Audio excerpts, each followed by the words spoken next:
رضی اللہ تعالیٰ عنہ کو اس کی بارگاہ میں لایا گیا، اس کی دربار میں لایا گیا، تو خلیفہ منصور رعب اور دبدبے کی وجہ سے اپنے تخت سے اٹھ کھڑا ہوا اور آپ کا استقبال کرنے کے لیے دوڑا اور دروازے پر پہنچ گیا اور حضرت امام جعفر صادق کو پکڑ کر اپنے ساتھ تخت پر بٹھا دیا۔ معاملہ یوں گزر گیا، اس نے آپ کو بخش دیا۔ جب امام جعفر صادق دربار سے نکلنے لگے تو آپ نے فرمایا کہ آئندہ کے بعد مجھے اپنے دربار میں مدعو نہ کیا جائے، اس لیے کہ میں اللہ تعالیٰ کی عبادت میں مشغول ہوں۔ میں نہیں چاہتا کہ دنیا میں میرا ایک لمحہ بھی اللہ کی عبادت سے غافل ہو جائے۔ جب وہ چلے گئے تو پیچھے درباریوں نے پوچھا کہ بادشاہ سلامت، آپ نے کہا تھا کہ جیسے ہی امام جعفر صادق میرے دربار میں آئیں تو میں اپنے سر سے تاج اتاروں تو تم ان کو قتل کر دینا، لیکن ہم نے واقعہ اس سے برعکس دیکھا ہے کہ جب امام دروازے سے انٹر ہوتے ہیں تو آپ نے نہ صرف خود کھڑے ہوئے بلکہ امام جعفر صادق کو بھی آپ نے اپنے ساتھ تخت پر بٹھا لیا۔ اس کی وجہ کیا ہے؟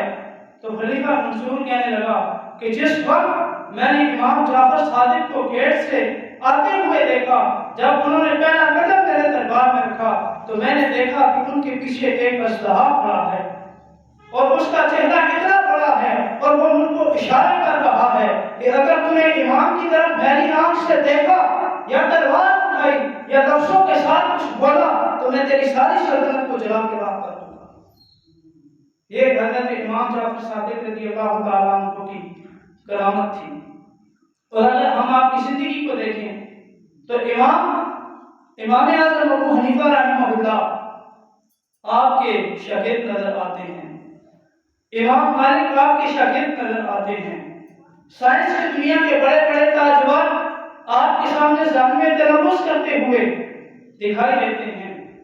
حضرت امام مالک فقہ مالکیہ کے امام گزرے ہیں اور آپ نے ساری زندگی مدینہ المنورہ میں گزاری ہے۔ آپ فرماتے ہیں کہ میں جب بھی امام جعفر صادق رضی اللہ تعالیٰ عنہ کی بارگاہ میں جاتا ہوں، میں جب بھی امام جعفر صادق رضی اللہ تعالیٰ عنہ کی خدمت میں جاتا ہوں تو میں نے انہیں تین حال میں دیکھا۔ جب بھی چاہے دن ہو چاہے رات ہو میں نے انہیں تین حالتوں میں دیکھا ہے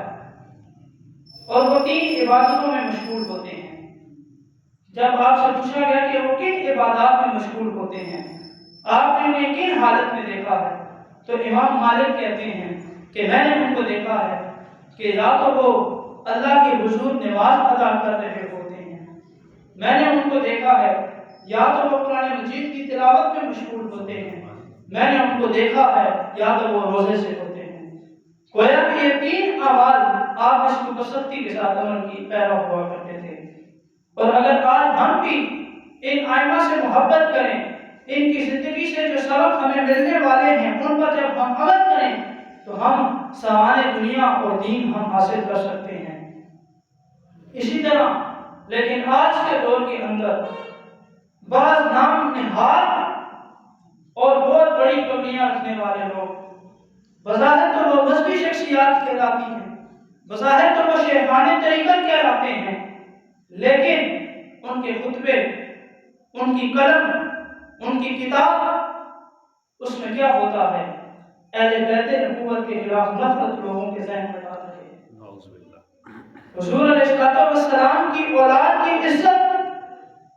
منبروں پر بیٹھ کر لوگوں کے سامنے حضور علیہ السلام کے خاندان کی عظمت کو مٹی میں ملا رہے ہیں، کبھی سادات کے خلاف تقریریں کر رہے ہیں، کبھی سادات کے خلاف کتب لکھی جا رہی ہیں۔ وجہ کیا ہے؟ وجہ یہ ہے اس لیے کہ مسلمان کا دار و مدار اور مسلمان کے پاس جو دولت ہے وہ صرف محبت مصطفیٰ صلی اللہ علیہ وسلم ہے،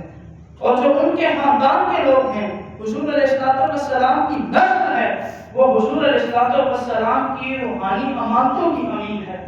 تو جب لوگ خاندانی رسول سے کٹ جائیں گے تو حضور علیہ السلام کا فیض کیسے لوگوں کے سینوں میں پہنچے گا؟ یہ وجہ ہے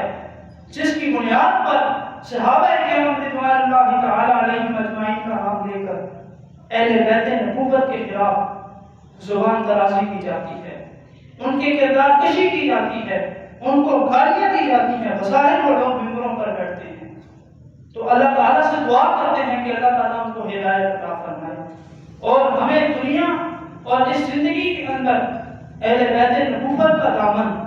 اور ان سے محبت اور عشق کی دولت ہمیں عطا فرمائے، اور حضرت امام جعفر صادق رضی اللہ تعالیٰ عنہ اور بالخصوص ائمہ اہل بیت کی زندگیوں کو پڑھ کر سمجھ کر اس پر عمل پیرا ہونے کی توفیق عطا فرمائے۔ وآخر دعواہم ان الحمد للہ۔